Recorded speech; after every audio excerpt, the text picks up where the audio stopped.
मित्रांनो, खऱ्या अर्थाने पाहायला गेलं तर आपला कोणताही बाहेरचा शत्रू नाही. आपल्या सामर्थ्यासाठी आणि प्रगतीसाठी सर्वात मोठा धोका जर कोणी असेल तर ते आपले स्वतःच्या भावना आहेत. प्रेम मिळवण्याची अतृप्त भूक, आयुष्यात एकटे पडण्याची भीती आणि कुणासाठी तरी आपण कायम खास असावं ही तडप, ही काही आपली ताकद किंवा सद्गुण नाही, तर या आपल्या प्रगतीच्या मार्गावर जखडून ठेवणारे अदृश्य बेडे आहेत. मानवी स्वभावाचा सखोल अभ्यास करणाऱ्या जाणकारांना एक गोष्ट पक्की ठाऊक आहे: हे जग कधीही तुमच्या केवळ प्रामाणिकपणाचे किंवा तुमच्या निखळ प्रेमाचे कौतुक करणार नाही. उलट हेच जग तुमच्या या छळल्या भावनांना संधी मिळताच तुमच्या विरुद्ध शस्त्र म्हणून वापरायला मागे पुढे पाहणार नाही. इतिहासातील सर्वात यशस्वी आणि प्रभावशाली व्यक्तींनी एक कठोर नियम पाळला होता: जे लोक गरजेपेक्षा जास्त भावुक होतात तेच या स्पर्धेच्या जगात सर्वात अधिक कोसळतात. अनेकदा लोक आपल्या समोर खोटं बोलताना सुद्धा इतक्या गोडपणे हसतील की तुम्हाला संशय येणार नाही. पण ज्या क्षणी त्यांना हे कळेल की तुम्हाला त्यांची मनापासून पर्वा आहे, त्या क्षणी ते तुमच्या या भावनिक गुंतवणुकीचा गैरफायदा घेऊन तुम्हाला आपल्या तालावर नाचवू लागतील. पण मित्रांनो, या दुष्टचक्रातून बाहेर पडण्याचा एकच ठोस मार्ग आहे, तो म्हणजे स्वतःला या भावनांच्या गुंतायातून पूर्णपणे वेगळं करणं, म्हणजेच मानसिक दृष्ट्या अलिप्त होणं. हे अलिप्त होणं यासाठी नाही की आपण जगाचा द्वेष करतो, तर हे यासाठी आहे की आपल्याला इतरांच्या लहरीपेक्षा आपल्या स्वतःच्या स्वाभिमानावर आणि कर्तृत्वावर जास्त प्रेम आहे. मित्रांनो, लाईट टच मोटिवेशन मध्ये आपल्या सर्वांचे स्वागत आहे. येथे आपण अशा कडू आणि पोचऱ्या सत्याचा सामना करतो जे तुम्हाला जगातील इतर कोणीही सांगणार नाही. आज मी आपल्याला त्या थंड आणि अत्यंत कठोर वास्तवाच्या जगात घेऊन जाणार आहे, जिथे भावनांपेक्षा बुद्धी आणि अलिप्ततेचं राज्य चालतं. ज्या भावना आपल्याला वेळोवेळी कमकुवत बनवतात त्यांना नेमकं कसं रोखायचं आणि आपल्या आयुष्यावर असं राज्य कसं करायचं ज्याचा अंदाज समोरची व्यक्ती स्वप्नातही लावू शकणार नाही, हे आज आपण सविस्तरपणे पाहणार आहोत. प्रत्येकाला मनातून असं वाटत असतं की आपल्याला कोणीतरी भरभरून प्रेम द्यावा, आपल्याला समजून घ्यावा. नेमकं याच भावनिक गरजेमुळे जगातील बहुतांश लोक आज मानसिक दृष्ट्या अपतिक आहेत. मानवी मनशास्त्रातील एक क्रूर पण वास्तव सत्य म्हणजे तुमच्या भावना तुम्हाला असुरक्षित बनवतात. तुम्ही स्वतःला जितकं जास्त संवेदनक्षम बनवाल तितकं तुम्ही स्वतःला जगासमोर उघडं पाडाल. तुम्ही इतरांची जितकी जास्त काळजी कराल तितका अधिकार तुम्ही त्यांना स्वतःला नियंत्रित करण्यासाठी बहाल कराल. एका जुन्या म्हणीनुसार समजूतदार माणूस ते काम तातडीने करून मोकळा, जे काम मूर्ख माणूस वेळ निघून गेल्यावर करतो. मूर्ख तोच ठरतो जो स्वतःची स्थिती मजबूत करण्याआधीच आपलं मौल्यवान हृदय दुसऱ्याच्या हवाली करून बसतो. भावनांवर कधी आंधळेपणाने विश्वास ठेवला जाऊ नये. त्या केवळ प्रसंगी वापरायची शस्त्र आहेत. त्या आयुष्याचा मार्ग दाखवणारे कायमस्वरूपी दिशादर्शक मुळीच नाहीत. भावनिक अलिप्तता म्हणजे आतून पूर्णपणे मरून जाणं किंवा दगड होणं नव्हे, तर याचा अर्थ अशा जगात ताटमाने जिवंत राहणं आहे. जे जग केवळ अति हव्या माणसांना स्वतःच्या सोयीनुसार वापरण्यासाठी ओळखलं जातं. अलिप्त होणे म्हणजे खऱ्या अर्थाने स्वतःच्या आयुष्याचे निर्विवाद नियंत्रण मिळवणे होय. जेव्हा आपण या भावनांच्या विळख्यातून मुक्त होऊन थोडे लांब उभे राहतो, तेव्हा जगातील कोणतीही शक्ती आपल्याला आपल्या इच्छेविरुद्ध झुकवू शकत नाही. या अवस्थेत आपली ही शांतता एक भक्कम भिंत बनते आणि आपली मानसिक स्थिरता हेच आपले सर्वात प्रभावी शस्त्र ठरते. ज्या क्षणी आपण एखाद्या व्यक्तीची किंवा गोष्टीची खूप जास्त काळजी करू लागतो, त्या क्षणी आपण नकळतपणे आपल्या सर्व उणिवा जगासमोर मांडत असतो. लोक तुमच्या स्वभावाचा आणि तुमच्या पुढच्या पावलाचा सहजपणे अंदाज लावू लागतात आणि ज्या व्यक्तीच्या वागण्याचा अंदाज लावणं सोपं असतं तिला आपल्या जाळ्यात ओढणं जगासाठी सर्वात सोपं काम असतं. इतिहासात असं अनेकदा पाहिलं गेलं आहे, जे राज्यकर्ते केवळ भावनेच्या आहारी जाऊन निर्णय घेत होते त्यांना थंड डोक्याच्या शत्रूंनी रणनीती आखून सहज धुवून चारले. जो व्यक्ती प्रेमापोटी वारंवार क्षमा करत राहिला त्याच्या वाटेला पुन्हा फसवणूकच आली. भावनिक गुंतवणूक ही व्यवहारात नेहमीच एक मोठी जोखमीची बाब ठरते. ज्यांनी आयुष्यात मोठी शिखरे सर केली त्यांनी कधीच विश्वासघातावर अश्रू ढाळले नाही, तर त्यांनी तो अडथळा मुळासकट उपटून टाकला. हे क्रूर पण नाही, तर हे सर्वश्रेष्ठ आत्मनियंत्रण आहे. बहुतेक लोकांना लहानपणापासूनच असं शिकवून मोठं केलं जातं की दयाळूपणा हीच तुमची ताकद आहे. पण वाचू पाहता हे एक खोटं आहे जे तुम्हाला केवळ आज्ञाधारक बनवून ठेवण्यासाठी सांगितलं गेले. सत्य तर हे आहे की जगातील प्रत्येक मोठे यश आणि सत्ता केवळ या लोकांनीच मिळवली ज्यांनी आपल्या भावनांवर कठोर ताबा ठेवला. तुमच्या स्वतःच्या आयुष्यातील प्रत्येक फसवणूक आठवून पहा. ती सर्व कशामुळे शक्य झाली? कारण तुम्ही प्रमाणाबाहेर काळजी केली, तुम्ही निष्ठेची अपेक्षा केली आणि जेव्हा लोकांना तुमच्या या हळव्या कोपऱ्याची जाणीव झाली तेव्हा त्यांनी तुमच्या आयुष्याची सूत्र स्वतःच्याच हातात घेतली. भावनिक अलिप्तता म्हणजे भावशून्य होणं नव्हे, तर जाणवलेल्या गोष्टीवर लगेच तीव्र प्रतिक्रिया न देणं होय. याचा अर्थ असा की आपण आपल्या भावनांकडे एका धारदार शस्त्राप्रमाणे पाहिलं पाहिजे. एक प्रगल्भ मेंदू राग किंवा वेदना नक्कीच अनुभवू शकतो, पण तो कधीही त्या भावनांना आपल्या निर्णयावर वर्चस्व गाजू देत नाही. जर आपल्याला केवळ क्षणिक शांतता हवी असेल तर खुशाल भावुक राहा. पण जर आपल्याला पोषण ताकद आणि दबदबा निर्माण करायचा असेल तर अलिप्त राहायला शिका. जेव्हा लोक आपल्या जवळ येण्याचा प्रयत्न करतील तेव्हा भावनाच्या आहारी जाण्याऐवजी स्वतःला विचारा, ही व्यक्ती खरोखर निष्ठावान आहे की केवळ स्वार्थी. जेव्हा तुम्ही त्याला तुमचं प्रेम किंवा वेळ देणं बंद कराल तेव्हा ही व्यक्ती तुमच्या तितकाच आदर करेल का? जर याचं उत्तर नाही असेल तर समजून जा की ते तुमच्यासाठी एक संकट आहे. अलिप्तता आपल्या समोर सत्याचा आरसा धरते. एकदा का आपण भावनांना बाजूला सारलंय की आपल्याला लोक जसे आहेत तसे स्पष्ट दिसू लागतात. आपल्याला लोकांचे ठराविक स्वार्थिक कल लक्षात येऊ लागतात. तो मित्र जो फक्त गरज असेल तेव्हा आठवण काढतो किंवा तो जोडीदार जो तुम्ही देणं बंद करताच दूर जाऊ लागतो, हे सर्वजण केवळ त्यांच्या फायद्यासाठी तुमच्या भावनांवर अवलंबून असतात. त्यांच्यासाठी मानसिकदृष्ट्या अलिप्त होऊन पहा आणि मग बघा ते स्वतःचा खरा चेहरा कसा उघडा करतात. माणसाने सिंहासारखं धाडसी आणि कोण्यासारखं चतुर अशा दोन्ही भूमिका निभवायला शिकलं पाहिजे. सिंह कधीच हताश होऊन रडत बसत नाही आणि चतुर कोला कधीच रागाच्या भरात विवेक गमावत नाही. हे दोन्ही शिकारी तेव्हा जिंकतात जेव्हा त्यांना माहित असतं की नेमकी शिकार कोणत्या क्षणी करायची. म्हणूनच जर आपल्याला फसवणूक आणि कारस्थानाच्या जाळ्यातून मुक्त व्हायचं असेल तर आजपासूनच स्वतःच्या भावनिक मान्यतेची गरज संपवून टाका. इतरांनी आपल्याला चांगलं म्हणावं ही अपेक्षाच मूळ आपली कमजोरी आहे. बहुतेक लोक प्रेम आणि निष्ठेच्या भ्रमात जगण्याची आदी असतात, पण वास्तवात जगात कायमस्वरूपी निष्ठा नावाची कोणतीच गोष्ट अस्तित्वात नसते. असतात ती फक्त वेळोवेळी बदलत जाणारे हितसंबंध.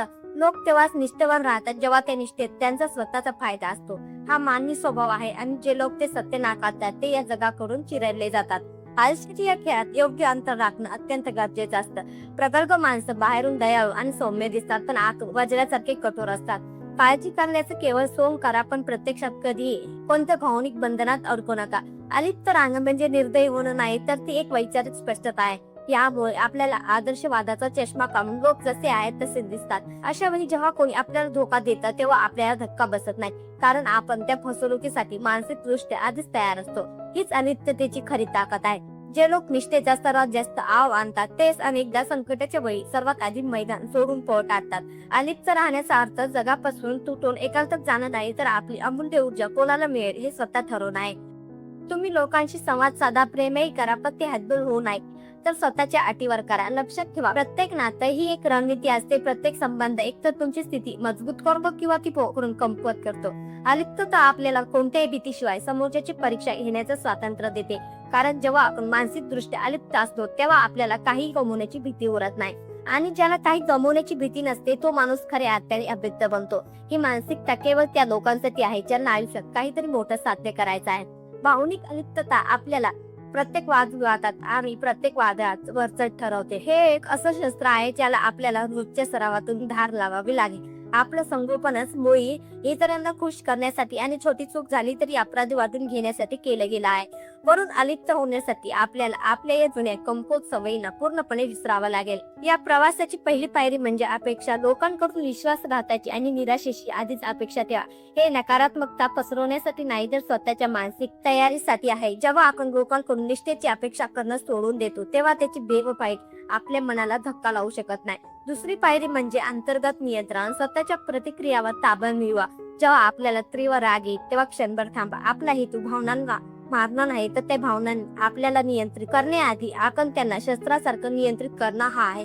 तिसरी महत्वाची पायरी म्हणजे मर्यादित आणि मोजका संवाद. स्वतःला जगापासून पूर्णपणे तोडू नका, पण लोकांशी जोडले जाताना नेहमी स्वतःच्या अटीवर जोडा. प्रेम जरूर देईल, स्वतःचा स्वावलंबित्व कधीच गमावू नका. तुम्ही जेवढं विचार करता त्यापेक्षा नेहमी कमी बोला. तुम्ही जितके जास्त आणि अनाकलनीय राहाल लोक तुमच्या विचारांना तितकं जास्त घाबरतील आणि जर ते आपल्याला पूर्णपणे वाचू शकले नाही तर ते आपला वापर कधीच करू शकणार नाहीत. हे सर्व स्वतःला मानसिक दृष्ट्या अबद्ध बनवण्यासाठी आहे, कारण जेव्हा आपण मानसिक दृष्ट्या स्वावलंबी होतो तेव्हा कोणीही आपल्या अपराधीपणाच्या किंवा प्रेमाच्या नावाखाली ओढीस धरू शकत नाही. आपल्याला त्यांच्या मान्यतेची किंवा प्रमाणपत्राची गरजच उरत नाही. आपण आपलं अलिप्तपण आपल्या शांततेतून आणि वागण्यातून अंतरातून सिद्ध करा. प्रत्येक मेसेजला किंवा संवादाला तातडीने प्रतिसाद देण्याची गरज नाही. आपल्या शांततेचं कोणासमोरही स्पष्टीकरण देत बसू नका. आणि मी नेमका काय विचार करत आहात याचा विचार करण्यात समोरची व्यक्ती जेवढा वेळ घालेल तितकं तुमचं त्या परिस्थितीवर नियंत्रण वाढेल. लोक नेहमी त्या गोष्टीचा आदर करतात जी त्यांना सहजासहजी समजत नाही. लक्षात ठेवा, भावनिक अलिप्तता ही फक्त एक पद्धत नाही तर ते एक संपूर्ण व्यक्तिमत्व स्थित्यंतर आहे. एकदा का आपण या कलेवर प्रभुत्व मिळवलं की आपण लोकांच्या लहरीवर प्रतिक्रिया देणं बंद करतो आणि परिस्थितीला स्वतःच्या हिशोबाने दिशा द्यायला सुरुवात करतो.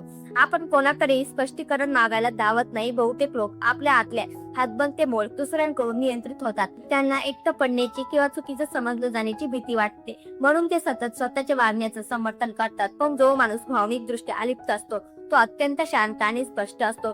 तो कमतरतेतून नाही तर शक्तीच्या स्थानावरून वागत असतो.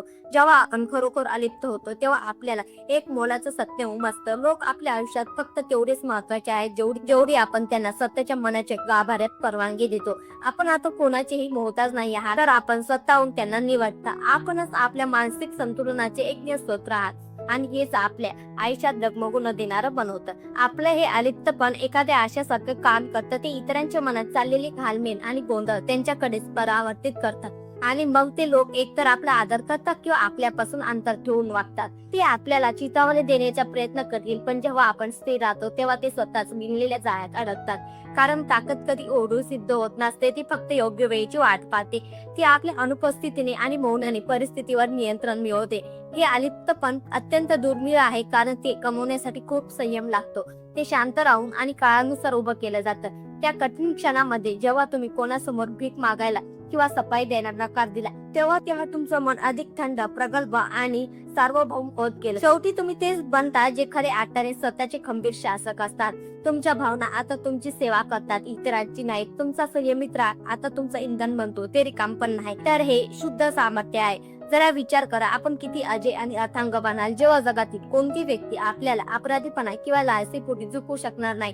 जेव्हा फसवणूक आपल्याला चकित करणार नाही, तर उलट आपल्या अंदाजावर शिक्कामोर्तब करेल. नेमक्या त्याच वेळी आपण खऱ्या अर्थाने अभेद्य बनता. हे यासाठी नाही की आपण स्वतःभोवती भिंती उभ्या केल्या आहेत, तर यासाठी की आपण आपल्या मनाच्या प्रवेशद्वारावर पूर्णपणे नियंत्रण मिळवलं आहे. खोडके आणि कारस्थानी लोक ते दार ठोठावून थकतील, पण आतून त्यांना कोणताही प्रतिसाद मिळणार नाही. आपण फक्त शांतपणे निरीक्षण करतो आणि आपल्या ध्येयाकडे पुढे निघून जातो. अलिप्तता हा फक्त बचावाचा मार्ग नाही, तर तो समोरच्यावर मिळवलेला एक मानसिक विजय आहे. एकदा का आपण यात यश मिळवलं की आपण नकळतपणे इतरांस नियंत्रित करू लागतो. एक अलिप्त आणि प्रगल्भ मेंदू स्वतः अनाभरणीय राहून परिस्थितीवर वर्चस्व गाजवतो. तुम्ही जेव्हा अनिश्चितता निर्माण करता तेव्हा समोरच्या व्यक्तीमध्ये तुमच्याबद्दल ओढ आणि भीती निर्माण होते. जेव्हा लोकांना तुमच्या भावनांचा अंदाज येत नाही तेव्हा तुमचं लक्ष मिळवण्यासाठी ते अधिक मेहनत घेऊ लागतात. इतरांच्या अपेक्षापेक्षा नेहमी थोड्या कमी भावना दाखवा. लोक जितकी अपेक्षा करतात त्यापेक्षा थोड्या धीम्या गतीने प्रतिसाद द्या. हे वागणं नात्यात एक असंतुलन निर्माण करतं आणि नेमकं त्याच असंतुलनात आपल्याला परिस्थितीचं नियंत्रण मिळतं. समोरचा माणूस हतबल होतो पण आपण फक्त निरीक्षण करतो. ते भीक मागतात पण आपण शांत राहतो, कारण ज्या क्षणी त्यांना ही जाणीव होते की आपल्याला भावनिक दृष्ट्या त्यांची अजिबात गरज नाही, त्या क्षणी तो आपल्या गूढ शांततेच्या मागे धावू लागतात. यालाच म्हणतात सत्तेचं पारडं आपल्या बाजूने फिरवणं. हे मोठ्याने ओरडण्याबद्दल किंवा आक्रमक होण्याबद्दल मुळीच नाही, तर हे सत्याच्या भूमिकेवर अडळ राहण्याबद्दल आहे. इतिहासाने आपल्याला हे शिकवलं आहे की स्वतःला कधीही कोणासमोर पूर्णपणे उघड करू नये. लोक नेहमी त्यांच्यावर विश्वास ठेवतात जे वरवर मोकळे वाटतात, पण ते आज्ञा मात्र त्यांचीच पाळतात ज्यांना ते पूर्णपणे वाचू शकत नाही. जेव्हा आपण भावनिक दृष्ट्या मौन पाळतो तेव्हा इतर लोक ती रिकामी जागा स्वतःच्या अपेक्षांनी भरून काढतात. ते आपली सेवा करू लागतात, कारण त्यांना नेमकं माहित नसते की आपल्याला गमवण्याचा खरा अर्थ काय आहे. अलिप्तता ही निष्ठावान लोकांना स्वार्थी लोकांपासून सहज वेगळं करते, पण या अलिप्ततेला पूर्णपणे शस्त्र बनवण्यासाठी आपल्याला स्वतःचे तोडगे समोरच्याला सांगणं थांबवावं लागेल. बहुतेक लोकांना आपलं मत पटवून देण्याची किंवा स्पष्टीकरण देण्याची एक प्रकारची नशा असते. हीच आपली सर्वात मोठी कमजोरी आहे. आपल्याला समजून घेण्याची भीक कोणाकडे कधीच मागू नये. जर कोणी आपल्या मानकांचा अपमान करत असेल तर तिथूनच अलिप्त व्हा आणि शांतपणे गायब व्हा. कोणती पूर्व सूचना देऊ नका किंवा माफी मागू नका. आपली ही भेदक शांतता हीच त्यांच्यासाठी सर्वात मोठी शिक्षा असेल. जेव्हा आपण कोणत्याही पश्चातापाशिवाय एखाद्या परिस्थितीतून बाहेर पडतो तेव्हाच खऱ्या अर्थाने परिस्थितीची सूत्र आपल्या हातात असतात. आपली ही उदासीनताच समोरच्यासाठी आयुष्यातील सर्वात मोठा धडा ठरेल. लोक आपल्याला नेहमी पुन्हा त्या भावनिक वादात खेचण्याचा प्रयत्न करतील, पण जेव्हा त्यांना खात्री पटेल की आपण ते दार कायमचं बंद केले आहे तेव्हा त्यांचा प्रभाव संपून जातो. ते मार्ग बदलतात आणि आपण मात्र अभेद्य राहतो. हे केवळ सामर्थ्य नाही, तर हे एक उच्च दर्जाचं मानसशास्त्रीय युद्ध आहे. आपण कधी ओरडत नाही, आपण फक्त नाहीसे होतो आणि आपली शांतता कोणत्याही शब्दापेक्षा जास्त काळ त्यांच्याच कानात घुमत राहते. जर माझ्या या विचारांनी आपल्या मनातील त्या भागाला स्पर्श केला असेल जो इतरांकडून वापरला जाण्याला आता पूर्णपणे कंटाळा आहे, तर समजून जा की आपण परिवर्तनाच्या योग्य मार्गावर आहात. स्वतःमधील या बदलाचा निर्धार करण्यासाठी या व्हिडिओला लाईक करा. जर आपण त्या लोकांच्या मानसिकतेवर प्रभुत्व मिळवण्यासाठी सज्ज असाल जे शांततेत राहून जगाला राज्य करतात, तर सबस्क्राईब नक्की करा. कारण आजपासून आपल्या भावना फक्त आणि फक्त आपल्या मालकीच्या आहेत आणि यापुढे कोणतीही व्यक्ती त्यांना आपल्या विरुद्ध शस्त्र म्हणून वापरू शकणार नाही. धन्यवाद.